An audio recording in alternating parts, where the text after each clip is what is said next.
Hello పిల్లలు, praise the Lord. Welcome to kids story time. పిల్లలు, ఈరోజు లెసన్కి మీరందరూ రెడీగా ఉన్నారు కదా? Okay, let's start. పిల్లలు, ఒక ఊరిలో ఇద్దరు ఫ్రెండ్స్ ఉన్నారు.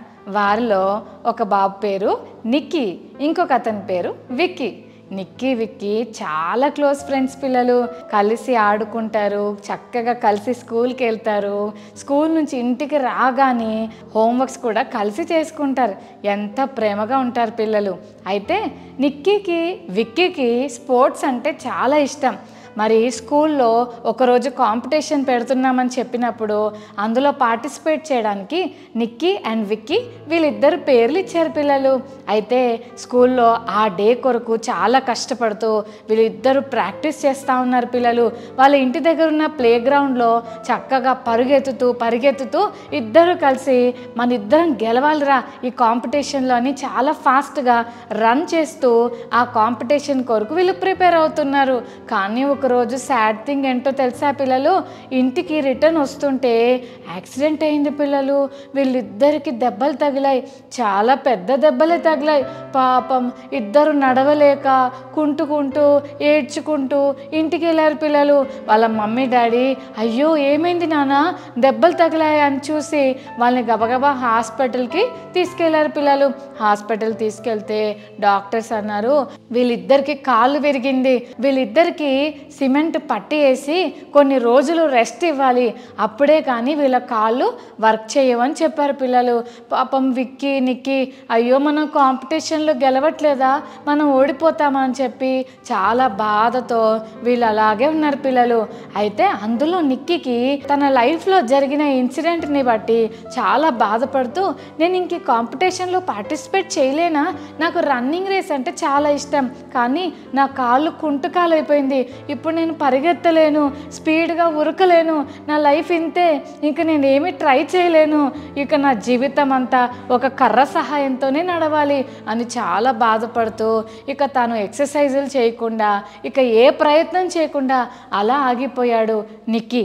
కానీ పిల్లలు విక్కీ అయితే ఇంట్లో వాళ్ళ పేరెంట్స్ ఇచ్చిన ఎంకరేజ్మెంట్తో అలాగే తనకు తెలిసిన ఒక డాక్టర్ గారు చూసిన ట్రీట్మెంట్ అంటే ఫిజియోథెరపీ చేస్తూ ఖచ్చితంగా నేను బాగా ప్రాక్టీస్ చేసి ఏదో ఒక రోజున మళ్ళీ నేను రన్నింగ్ రేస్లో జాయిన్ అవుతానని చెప్పి మరి విక్కీ ఒక మంచి తీర్మానం తీసుకొని చాలా జాగ్రత్తగా ప్రాక్టీస్ చేయడం మొదలుపెట్టాడు పిల్లలు.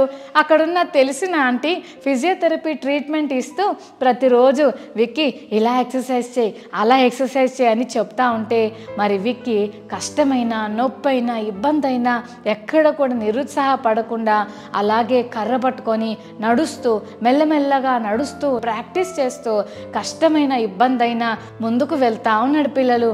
కానీ కొన్నిసార్లు అనిపించింది కాలే విరిగిపోయింది, ఇప్పుడు నేను ఎలా పరిగెత్తగలను, నా కాలు సరిగా పనిచేయదు కదా, ఇంతకు ముందు ఉన్న ఎనర్జీ ఉండదు కదా అని కొన్నిసార్లు బాధ అనిపించిన పిల్లలు విక్కీ అయితే ధైర్యం తెచ్చుకొని బలం తెచ్చుకొని ఖచ్చితంగా నేను పోరాడి గెలుస్తాను అని చెప్పి చాలా విశ్వాసంతో దేవుని మీద ఆధారపడుతూ యేసయ్య నాకు సహాయం చేయి ప్రభువా అని ప్రార్థిస్తూ దేవుని హెల్ప్ తీసుకొని చక్కగా ధైర్యంగా ప్రాక్టీస్ చేయడం మొదలుపెట్టాడు.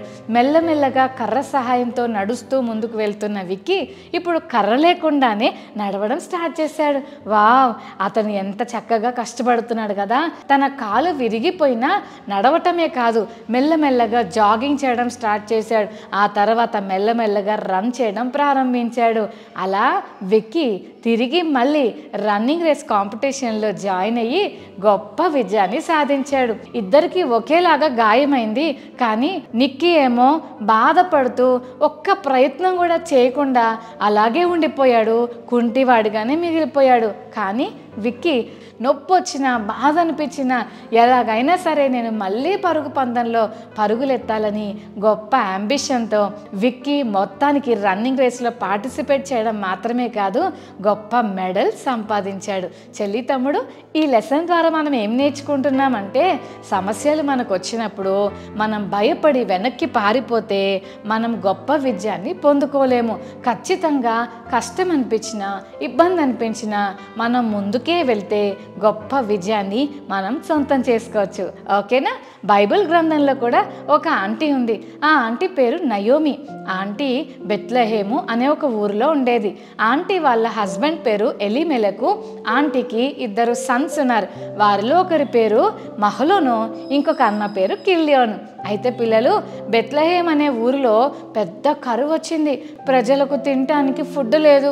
మొక్కలు మంచిగా రావాలంటే వర్షం పడాలి, కానీ వర్షమే లేదు, మొక్కలే లేవు, ఫ్రూట్సే లేవు, వెజిటబుల్సే లేవు. దానివల్ల ప్రజలందరూ ఆకలికి అలమటిస్తుంటే ఆ ప్లేస్లో కరువులో ఉండి చచ్చిపోవడం కంటే అక్కడున్న మోయాబు దేశంలో మంచి ఫుడ్ ఉంది, అక్కడికి వెళ్ళిపోదామా అని ఈ ఫ్యామిలీ అంతా అనుకొని బెత్లెహేము అంటే దేవుని పిల్లలు, దేవుని మందిరం, చర్చ్ ఉండే స్థలములో నుంచి బయటికి వెళ్ళిపోయి లోకం అనే అర్థం ఇచ్చే మోయాబు దేశానికి వెళ్ళిపోయారు పిల్లలు.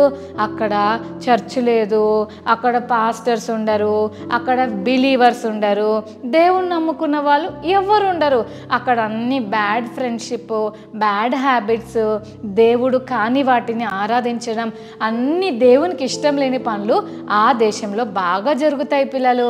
అలాంటి ప్లేస్కు దేవుని బిడ్డలు ఉండే ప్లేస్లో నుంచి నయోమి ఆంటీ వాళ్ళ ఫ్యామిలీ మోయాబుకు మూవ్ అయ్యారు పిల్లలు. ఆంటీ అంకుల్ ఏం చేశారంటే వాళ్ళిద్దరు కొడుకులకి ఆ దేశంలో ఉన్న 2 అమ్మాయిలను చూసి పెళ్లి చేశారు. అందులో ఒక అక్క పేరు ఓర్ప, ఇంకొక అక్క పేరు రూత్.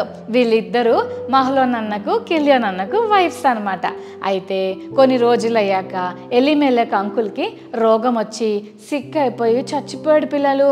అంకుల్ చచ్చిపోయేసరికి ఆంటీకి బాధేస్తుంది కదా, అయ్యో ఏంటి హస్బెండ్ చనిపోయాడని చాలా బాధపడుతూ మరి ఆంటీ వెంటనే వచ్చేసింటే ఎలా ఉండేదో, కానీ ఆంటీ బయటికి రాకుండా అదే దేశంలో అలాగే ఉండిపోయేసరికి 10 years తర్వాత ఆంటీ వాళ్ళ 2 కొడుకులు కూడా చచ్చిపోయారు పిల్లలు.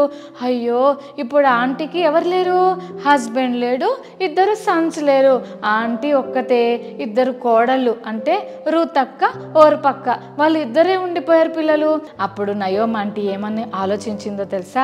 మా ఊర్లో అయితే అందరూ కలిసి ఉంటారు, చక్కగా ప్రేమగా పలకరించుకుంటారు. చర్చ్కి వెళ్ళినప్పుడు ప్రైజ్ లాడ్ అక్క, ప్రైజ్ లాడ్ అన్నా అని మనం కూడా మన చర్చ్కి వెళ్ళినప్పుడు ఆంటీలని, అక్కలని, అంకుల్స్ని, అన్నల్ని అందరినీ పలకరిస్తాం కదా. అలాగే అందరూ మా ఊర్లో అయితే పలకరించేవాళ్ళు. ఇక్కడ ఎవ్వరు లేరు, పట్టించుకునే దిక్కే లేదు అని ఆలోచించి ఏది ఏమైనా సరే మా బెత్లెహేం అనే ఊరిని దేవుడు దర్శించాడంట. ఇప్పుడు మా ఊరిలో దేవుడు మంచి పంటను, పొలాలను ఇచ్చాడంట, వెళ్ళిపోదామా అని డిసైడ్ చేసుకొని ఒకరోజు వాళ్ళిద్దరు కోడల్ని పిలిచి, అమ్మా ఓర్ప అలాగే రూతు, మీకు ఒక మాట చెప్పాలి. నేను ఒక నిర్ణయం తీసుకున్నాను. అదేంటంటే నేను తిరిగి మా ఊరు వెళ్ళిపోవాలని అనుకుంటున్నాను. మీరేమనుకోకపోతే మీ మమ్మీ డాడీ దగ్గరికి మీరిద్దరు వెళ్ళిపోతే నేను మా ఊరు వెళ్ళిపోతానమ్మా అని చెప్పింది పిల్లలు. అప్పుడు ఓర్పక్క, రూత్ అక్క అన్నారు, అత్తమ్మ నిన్ను వదిలిపెట్టి మేము వెళ్ళము, మేము నీతోనే వస్తామన్నారు పిల్లలు.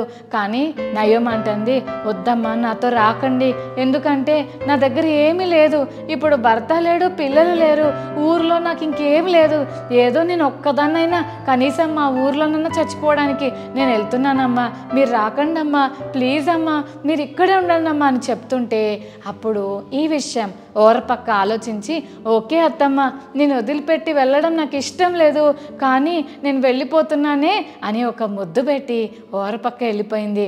అమ్మ రూతు, నువ్వు కూడా వెళ్ళిపో అమ్మా, ప్లీజ్ అమ్మా, మీ మమ్మీ డాడీ దగ్గర ఉంటే నీ గురించి వాళ్ళు ఏదైనా ఆలోచిస్తారు, కానీ నా దగ్గర ఏం లేవమ్మా, నేను ఒక్కదాన్ని దిక్కులేని పరిస్థితిలో వెళ్తున్నాను, ప్లీజ్ అమ్మా రూతు వెళ్ళిపో అమ్మా అని చెప్పింది పిల్లలు.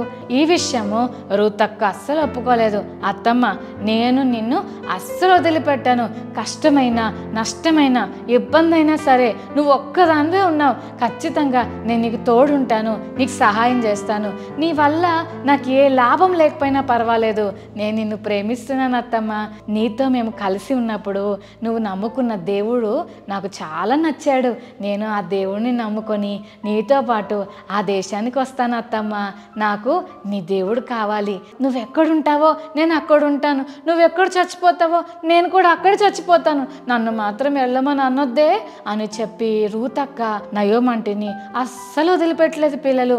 ఇంకా ఆంటీకి అర్థమైపోయింది ఈ రూత్ ఇంకా నన్ను వదిలిపెట్టదని డిసైడ్ అయిపోయి బయలుదేరి మోయాబు నుంచి మరి బెత్లెహేముకు బయలుదేరారు పిల్లలు. అందరూ చూస్తున్నారు, ఈమెంటి ఇలా అయిపోయిందేంటి, నయోమక్క నువ్వే కదా అప్పుడు బలంగా ఉండేదానివి, ఏంటక్క ఇలా అయిపోయావు, బక్కగా అయిపోయావు ఏంటక్క, అన్నేడి పిల్లలేరి అని అడుగుతుంటే ఏడ్చుకుంటూ నాకు చాలా బాధ ఇస్తుంది, నన్ను దేవుడు నాకు చాలా అన్యాయం చేశాడు, నాకున్నవి అన్నీ పోయాయి, నేను ఇప్పుడు ఏం లేని దానిగా వచ్చానని ఏడుస్తా ఉంది పిల్లలు. అయితే చుట్టుపక్కల ఉన్న వాళ్ళందరూ కూడా ఏమనుకుండొచ్చు, ఇదిగో ఈ రూతు వల్ల మీ ఫ్యామిలీలో ఇలా అయిందేమో, అయినా వాళ్ళ ఊర్లో పిల్లల్ని చూసుకున్నావా అని ఎంతమంది ఎగుతాలు చేసి ఉండొచ్చో. అయినా రూతక్క అలాగే ఓర్చుకుంది పిల్లలు. ఆ ఊరికి వెళ్ళాక ఎన్ని ఇబ్బందులు వచ్చాయో, అన్నలు కానీ అంకుల్ కానీ ఉండుంటే డ్యూటీ చేసేవాళ్ళు, కానీ ఇప్పుడు నయోమాంటి ఒక్కతే అయిపోయింది కదా, డ్యూటీ చేసేవాళ్ళు ఎవ్వరు లేరు కదా. పోనీ రూతక్క బయటికి వెళ్దామంటే ఆ ఊరంతా కొత్త, ఎవ్వరు తెలియని ప్లేస్కి వెళ్ళి అక్కడ ఎవరితోనన్నా మాట్లాడాలంటే అమ్మో మమ్మీ నాకు భయం వేస్తుంది మమ్మీ అని మనం కూడా భయపడతాం కదా. ఫస్ట్ రోజు కొత్త స్కూల్కి వెళ్తే మమ్మీ నాకు వెళ్ళాలంటే భయం వేస్తుంది, నాకు ఎవ్వరు తెలియదు మమ్మీ, నేను ఎలా మాట్లాడాలి, నేను ఎవరిని ఫ్రెండ్షిప్ చేయాలని భయపడుతుంటాం కదా. మరి రూతక్కకి ఆ ఊరు చాలా కొత్తగా అనిపించినా, అందరూ ఆమెని కొత్తగా చూస్తున్నా, అక్కడ ఉన్న వాళ్ళు ఎవ్వరు తెలియకపోయినా రూతక్క నయోమాంటిని ఎంత ప్రేమించిందంటే, అత్తమ్మ నువ్వు ఇంట్లోనే ఉండు, నేను కష్టపడి బయటికి వెళ్ళి నేను నీకు భోజనం తెస్తానని చెప్పి బయటకు వెళ్ళి పరిగె ఏరుకొని అత్తమ్మకు తెచ్చింది. పిల్లలు రూతక్క ఎన్ని కష్టాలు వచ్చినా నమ్మకంగా ఓర్చుకుంటూ, ఎన్ని ఇబ్బందులు వచ్చినా నమ్మకంగా కష్టపడుతూ, పారిపోకుండా బాధపడకుండా అలాగే నిలబడి పనిచేసి మొత్తానికి అందరి దగ్గర మంచి పేరు తెచ్చుకుంది. అంతేకాదు ఏ పొలంలో రూతక్క పరిగ ఏరుకుందో, పడేసినవి వదిలేసినవి విత్తనాలన్నీ ఏరుకుందో అదే పొలానికి సారైన బోయాజ్ అంకుల్తోటి రూతక్కకి మ్యారేజ్ జరిగింది పిల్లలు. అంతేకాదు మరి దేవుడు రూతక్కని జ్ఞాపకం చేసుకొని చక్కటి బేబీ బాయ్ని ఇచ్చాడు పిల్లలు. ఆ బేబీ బాయ్ ఎంత బ్లెస్సింగ్ బాయో తెలుసా, ఆ బాబు పేరు ఓబేదు. ఓబేదు పెద్దగయ్యాక ఓబేదుకు యెషై పుట్టాడు, యెషై పెద్దగయ్యాక యెషైకి కింగ్ డేవిడ్ పుట్టాడు. అంటే ఓబేదు ఎవరో కాదు, కింగ్ డేవిడ్ వాళ్ళ తాత. అంటే ఎంత గ్రేట్ బ్లెస్సింగ్ దేవుడు రూతక్కకి ఇచ్చాడు. అంత మాత్రమే కాదు పిల్లలు, మరి కష్టమైన నష్టమైన అలాగే నిలబడి ముందుకు సాగినందుకు రూతక్కని దేవుడు ఎంత బ్లెస్ చేశాడంటే యేసయ్య ఫ్యామిలీ ట్రీలో రూతక్క పేరు కూడా ఉంది తెలుసా. వావ్ ఎంత గ్రేట్ కదా. అంటే ఈరోజు మన లెసన్లో ఏం నేర్చుకుంటున్నామంటే, కష్టమైన నష్టమైన ఎప్పుడు కూడా చేతులు ఎత్తేయకూడదు పిల్లలు. మనం అలాగే నిలబడి అలాగే ఓపికగా మనం ముందుకు సాగితే దేవుడు కూడా మనకు గొప్ప విజయాలు ఇస్తాడు. ఇందాక మనం చూసాం కదా, నిక్కీ ఓపికగా మరి కష్టపడి ఉంటే, ఎక్సర్సైజ్ చేసి ఉంటే నిక్కీ కూడా విజయం పొందుకునేవాడు. కానీ విక్కీ అయితే తెలివిగా కుంటివాడైనప్పటికీ కాలు సరిగా పనిచేయకపోయినా, కష్టం అనిపించినా నొప్పి అనిపించినా అలాగే ఎక్సర్సైజ్ చేస్తూ వచ్చాడు, చక్కటి విజయాన్ని సాధించాడు.